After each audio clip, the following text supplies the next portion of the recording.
Olá, meus amigos! Vamos estudar um pouco mais então os direitos humanos. O título dessa nossa sessão é Os Direitos Humanos e a Decolonialidade do Viver. O termo decolonial, ele é um termo que está crescendo na área das ciências humanas, é um conceito que está crescendo, em especial aqui na América Latina e na África. Nós vemos esse termo sendo cada vez mais usado pelos pesquisadores. E do que fala a decolonialidade? Para você entender, tem a ver então com colonial, então com aquilo que é a colonialidade. A decolonialidade é o desfazer, é o desconstruir, é sairmos daquilo que foi o colonial. Não é no sentido político, administrativo, como foi a descolonização da América, por exemplo, mas é no sentido do saber, do viver. Então, decolonizar é retirarmos coisas, elementos que a colonização trouxe e que se tornaram naturalizados e não condizem com o mundo que queremos viver hoje, com aquilo que é a boa vida, a vida em qualidade, né, a partir também dos direitos humanos. Então, vamos pensar então inicialmente o que foi o colonialismo, para a gente entender. Se você pegar no seu livro de história, não sei se você é da área das ciências humanas, sua formação inicial, se for, você já entendeu do que eu estou falando. Se não, eu vou explicar um pouquinho para você entender. Né? Lá no século XVI, século XV e XVI em diante, nós tivemos um movimento de colonização por parte dos europeus para com a América. Né? Esse movimento não ficou só aqui, foi também na Índia, em lugares da África, e depois no século XVII, XVIII, né, em especial no século XVIII, nós temos um neocolonialismo, onde novamente os europeus, agora com ímpeto, né, vão para a África e para a Ásia realizar um movimento de colonização. O que é colonização? Você tem uma metrópole e uma colônia.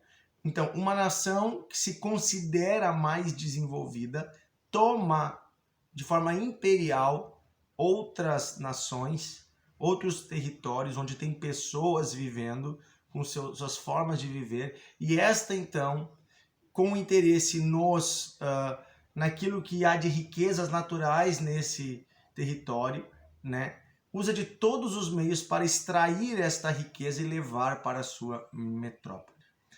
Então, e isso foi a colonização, por exemplo, que aconteceu aqui na América, no Brasil. Os portugueses chegaram com interesse na madeira, no ouro, e então fizeram guerra com os índios, mataram a população indígena, escravizaram a população indígena, escravizaram a população africana, trouxeram para cá, ok?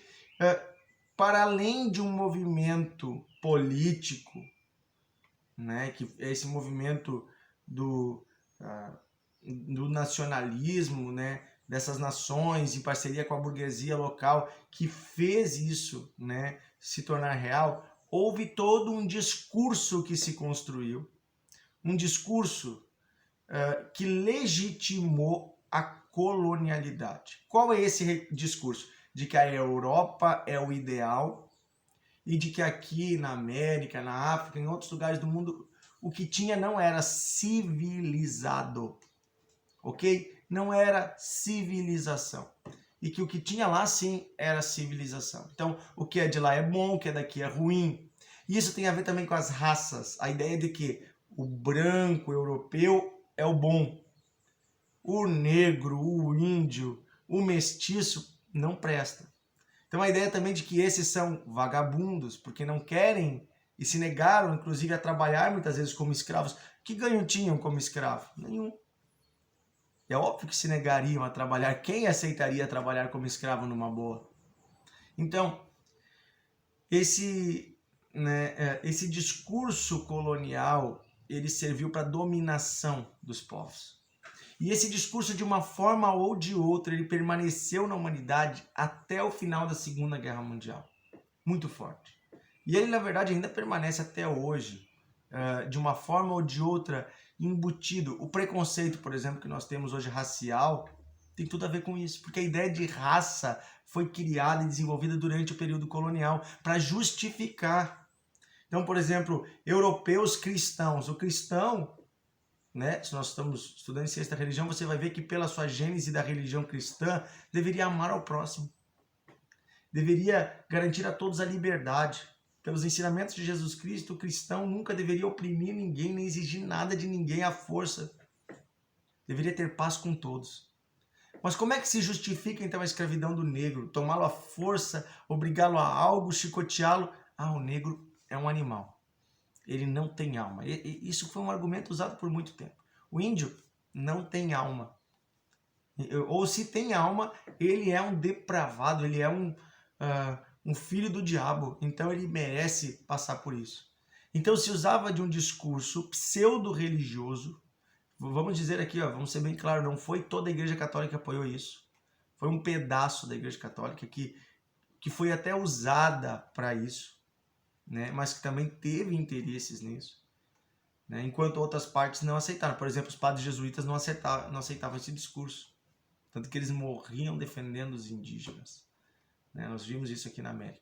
Mas há vários grupos, né? Alguns ficavam mais na sua, outros sim apoiavam esse discurso, ou até, né, alguns intelectuais serviam a esse discurso e outros não. O fato é que a América, o Brasil, nós estamos falando aqui de Brasil, o Brasil hoje, se nós falamos de intolerância religiosa, intolerância racial, se nós falamos de preconceito, se nós falamos de violência, daí violência com a mulher, violência, tudo isso tem a ver com o discurso que foi construído no período colonial, para justificar a exploração das riquezas dessa terra, ok? Então até hoje, por exemplo, se você ouve falar assim, fulano foi estudar na Europa e voltou, foi para a Europa. Até hoje nós temos uma ideia eurocêntrica, de que a Europa é o centro do mundo. Se nós formos olhar na origem filosófica, nós vamos ver que o centro do mundo estaria no Oriente Médio. Dali vieram as maiores vertentes de filosofia, né, do mundo. Mais que os gregos em importância hoje no mundo. Mas enfim, não vamos entrar nessa discussão. O fato é que o mundo vinha num caminho e Adolf Hitler ele vai se usar. Vamos ser bem sinceros. Hitler vai se usar do discurso racista, do discurso colonial, de todas essas razões coloniais para propor um novo colonialismo, onde a ideia era que os arianos, as raças superiores, então tomassem a Europa e tomassem o mundo. E é aí que nasce a Segunda Guerra Mundial, gente. Segunda Guerra Mundial, ela é, vamos dizer, pegar esse discurso anterior, onde se justifica tudo, e misturar ele com uma ideia cientificista que havia naquele período. Hitler usou da ciência para justificar. Ele pegava, seus cientistas faziam experimentos, né? E, claro, manipulava esses saberes desses experimentos para tentar justificar, assim, que havia uma raça superior às demais. E a ideia, inclusive, da teoria da evolução, né? Ela foi usada também ali para dizer, eles tentavam dizer que dentro da raça humana, dentro dos seres humanos havia uma linha evolutiva e haviam alguns seres mais evoluídos, uma sub-raça mais evoluída, uma raça mais evoluída entre as raças humanas. Estou falando entre aspas. E aí se justificava a ideia, né, de que tudo aquilo que não era branco, europeu, né, ariano, enfim, era inferior, merecia morrer. E aí nós vamos ver a questão do judeu também. De que forma foi construído um discurso para dizer que o judeu era uma raça inferior? Né? Tentando se justificar até na história, botando a culpa pela morte de Jesus Cristo. Tentando se usar do discurso religioso. Você está vendo como os interesses econômicos, os interesses de poder, muitas vezes fazem, né, uso de discursos religiosos, de discursos pseudocientíficos, pseudo-religiosos, para chegar a um interesse. O fato é que esses interesses eles nunca vão em direção ao bem de toda a humanidade, apenas de um pedaço. E os demais... Então, quando nós falamos de direitos humanos, a Declaração Universal dos Direitos Humanos, ela vai surgir em 1948. No mesmo marco, né, de fundação, então, no mesmo período, na mesma década de fundação das Nações Unidas, né, da ONU. E essa declaração ela vai ser produto de um debate em nível mundial dentro da seguinte perspectiva. Terminou a Segunda Guerra Mundial, nós vimos a desgraça que foi a guerra. Foi a pior experiência bélica da história da humanidade. O maior número de mortos. Nunca houve tanta morte. E a ciência foi usada para o mal.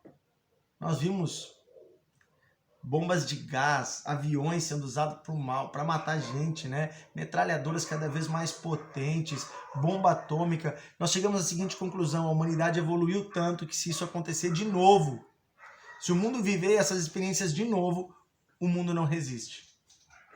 A humanidade não resiste. E além disso, nós chegamos à conclusão de que há certas coisas que não podem ser toleradas. E muitas delas eram heranças da colonialidade. Então, quando se cria uma declaração universal, essa declaração diz o seguinte: existem coisas no mundo todo para todos os povos que são comuns e que devem ser direitos de todos os seres humanos, independente de cor de pele, de religião, disso, daquilo.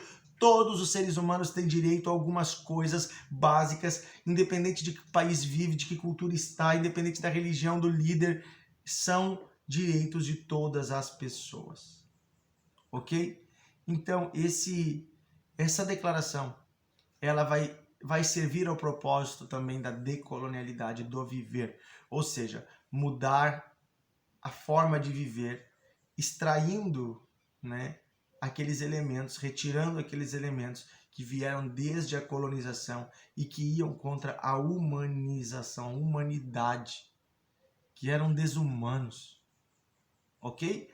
Então, essa é a conexão entre o conceito de decolonialidade e o conceito de direitos humanos. Uma publicação das Nações Unidas, em 2009, na página 2, diz assim: considerando que o desprezo e o desrespeito pelos direitos humanos resultaram em atos bárbaros que ultrajaram a consciência da humanidade e que o advento de um mundo em que todos gozem de liberdade, palavra, crença, da liberdade de viverem a salvo do temor e da necessidade, foi proclamado como a mais alta aspiração do ser humano. Então vejam só, um mundo onde as pessoas vivam em liberdade. Um mundo onde as pessoas possam crer e ser o que elas bem quiserem. Um mundo onde as pessoas vivam a salvo da necessidade. Olha só que interessante. Então, não é possível dissociar, separar a Declaração dos Direitos Humanos do seu contexto histórico. O seu contexto histórico é a Segunda Guerra Mundial. São as atrocidades cometidas na guerra, a perseguição aos judeus, a perseguição, né, de Hitler aos povos, né, circunvizinhos, esses discursos de ódio, né? Então, Quijano, que é um autor dos estudos decoloniais, em 2005, ele diz o seguinte: o fato de que os europeus ocidentais imaginaram ser a culminação de uma trajetória civilizatória desde um estado de natureza levou-os também a pensar como os modernos da humanidade de sua história, isto é, como o novo e ao mesmo tempo o mais avançado da sua espécie. Mas já que ao mesmo tempo atribuíam ao restante da espécie o pertencimento a uma categoria por natureza inferior e por isso mesmo anterior, isto é, o passado do processo da espécie, os europeus imaginaram também serem não apenas portadores exclusivos de tal modernidade, mas igualmente seus exclusivos criadores e protagonistas. Então, isso que o Hitler vai fazer, isso que vai acontecer na Segunda Guerra Mundial, é uma continuação daquilo que estava acontecendo em todo o período colonial. Então, se justificava pela ideia de que eram os mais modernos, os mais avançados, que tinham uma tecnologia melhor, o direito, então, de subjugar os demais. Colonizar, então, consistia na tomada de territórios de povos para uma condição de subserviência num sistema global de exploração mercantilista capitalista, por meio de múltiplas violências. Porém, nós vimos que as independências desses povos não terminou com aquilo que havia sido colocado. Por exemplo, a naturalização do sofrimento, da perseguição, da violência. Isso foi naturalizado no olhar, a ideia de que alguns vão ser pobres mesmo, que outros vão ter tudo mesmo, a ideia de que se uma pessoa de uma raça que não seja branca apanhar em público não tem problema, de que alguns passam mesmo por preconceito, que isso tudo é normal. Essa naturalização do olhar quanto à violência, quanto à pobreza, quanto à desigualdade, essa naturalização, isso é fruto desse sistema, ok? E que é uma das coisas que precisa ser desconstruída no nosso modo de viver. Nós somos todos dignos. Os povos da floresta que vivem hoje na floresta têm a sua dignidade, têm o direito à vida, né? Mesmo se eles escolherem não usar celular, mesmo se eles escolherem não morar em casas com ar-condicionado, mas morar em oca, na floresta, eles têm o direito. E se eles escolherem aderir à tecnologia, né, da tecnologia que a humanidade já construiu, eles também têm o direito. Se eles quiserem ser caçadores, coletores, eles têm o direito. E se eles quiserem construir, fazer agronegócio nas suas terras, eles também têm o direito, porque a terra é deles, a vida é deles. Entendeu? Essa questão é de considerar o outro com capacidade de tomar decisões. E de entender que o outro tem motivos para as suas crenças. Nós percebemos também que, então, decolonizar e construir os direitos humanos se dão muito pela educação. Porque a formação do indivíduo desde criança molda a mentalidade do ser e da próxima geração.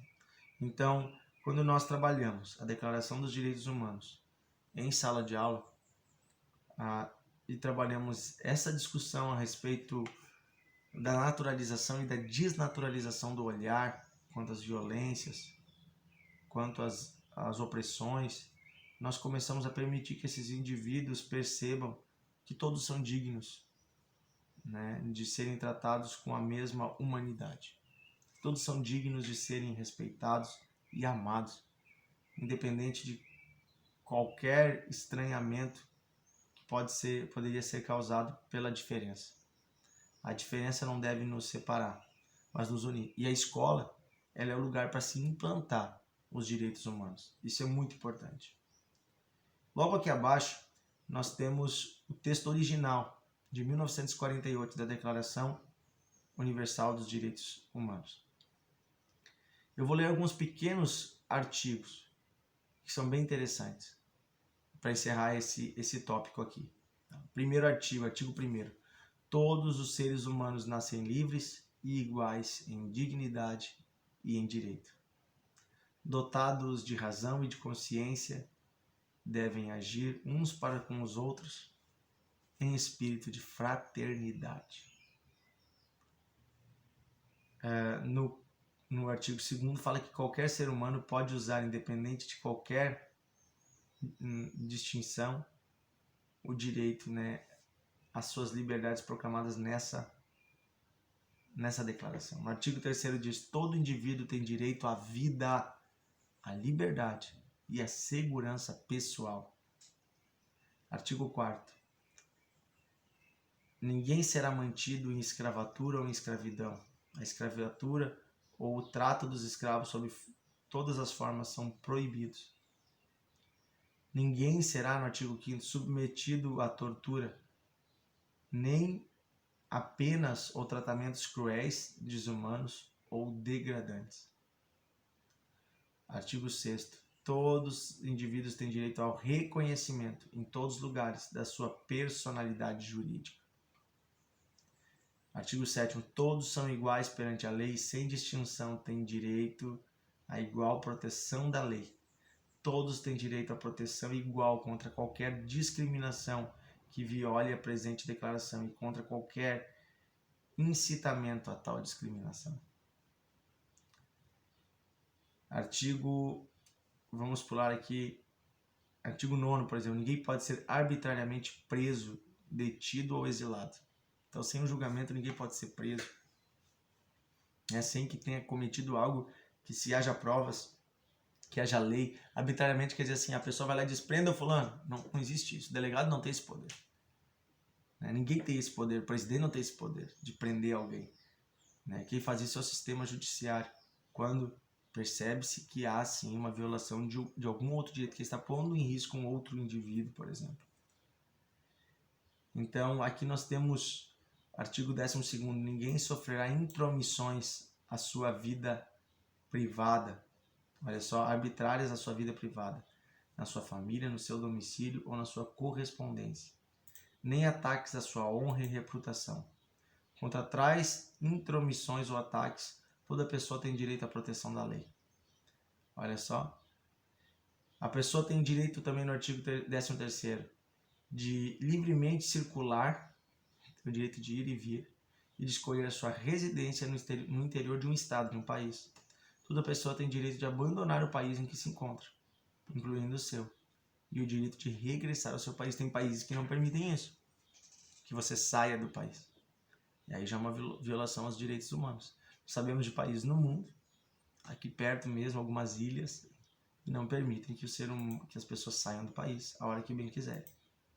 Precisa de permissão do governo para sair, imagina. Então aqui tem uma série, de direitos. Por exemplo, todo indivíduo tem direito a ter uma nacionalidade. Parece uma coisa óbvia, mas não. Há países que certas tribos, certas culturas não recebem o direito do Estado. O Estado não dá a eles o direito à nacionalidade, porque não consideram aquela tribo como parte da nação. E aí nós temos aqui, por exemplo, falando sobre questão reunião e associação pacífica. Todos têm direito a se organizar, associações, sindicatos, manifestações públicas. Fala também sobre o direito, ao trabalho, segurança social, seguridade social, repouso, momentos de lazer, ao nível mínimo de vida. Olha só que interessante isso aqui. Todo indivíduo tem direito a um valor mínimo, de salário, de valores, para que tenha uma vida digna. A maternidade e a infância têm direito a ajuda e assistência especiais. Então a criança, a mulher grávida, tem um direito especial, porque precisa ser protegido. Para isso também serve a família, É o lugar que deveria haver essa proteção. Artigo 26º, olha só que interessante. Toda pessoa tem direito à educação. E esse artigo precisa ser mais estudado pelas autoridades. Toda pessoa tem direito, no 27º, a tomar parte livremente na vida cultural de sua comunidade. Olha que interessante. Seus interesses também, a proteção dos interesses morais e materiais ligados a qualquer produção científica, literária ou artística de sua autoria.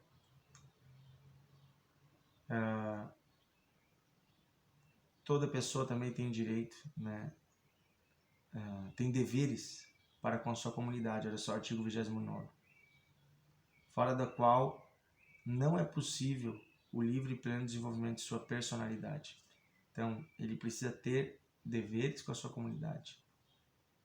Isso é muito importante. E aqui nós temos vários outros, subitens que nós nem lemos, como aqueles que falam do direito à liberdade religiosa, direito a não contrair matrimônio se não tiver interesse, que apenas se case quando assim quiser fazer, Então é bem interessante, que os direitos humanos, eles são uma carta magna, aceita em nível internacional, assinada por quase todas as nações do mundo, e que visa garantir direitos mínimos para que a humanidade tenha dignidade. Isso são direitos humanos.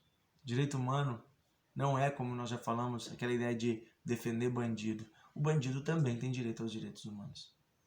Mas a hora que é provado que ele cometeu um crime que põe em risco a sociedade, né, ele também tem deveres e ele vai ser preso e aí vai pagar por aquilo que ele fez. Mas ele, por exemplo, mesmo sendo um criminoso, ele tem o direito a não ser escravizado, por exemplo. Ele pode trabalhar na prisão, mas também o resultado do trabalho dele deve retornar para ele de uma forma ou de outra. Estou dando um exemplo, né? Então, aqui nós precisamos desfazer alguns preconceitos quanto a direitos humanos. A ideia de que direitos humanos é de esquerda ou de direita, gente, isso não tem nada a ver. Não tem nada a ver. Na época que os direitos humanos foram construídos, a esquerda dizia que os líderes nacionais que estavam na ONU eram todos de direita. Então, vamos dizer, de certa forma, teria sido construído pela direita. E hoje a direita diz que direitos humanos é da esquerda. Não, nenhum líder, nem de direita, nem de esquerda, nenhuma pessoa equilibrada vai ter capacidade de falar mal dos direitos humanos. Porque na hora que ele precisar, é dos direitos humanos que ele vai contar. Então, direitos humanos não é uma instituição, não é uma organização. Alguns dizem assim, lá vem o pessoal dos direitos humanos, como se fosse uma organização, né? Estão vindo aí. Não.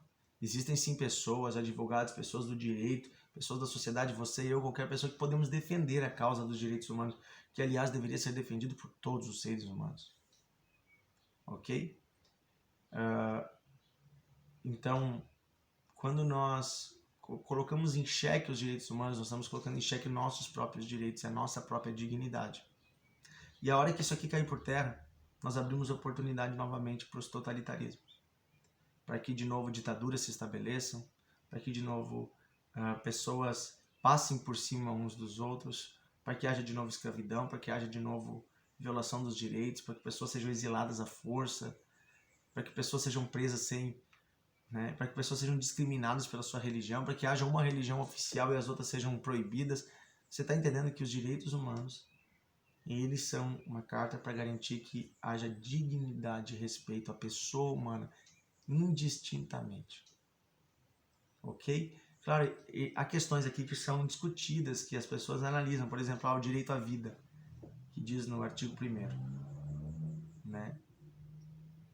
Diz no artigo 3º, todo indivíduo tem direito à vida, à liberdade e à segurança pessoal. Então, por exemplo, na discussão sobre o aborto, né, alguns dizem que a mulher tem direito à liberdade, então ela poderia praticar o aborto, porque o corpo é dela.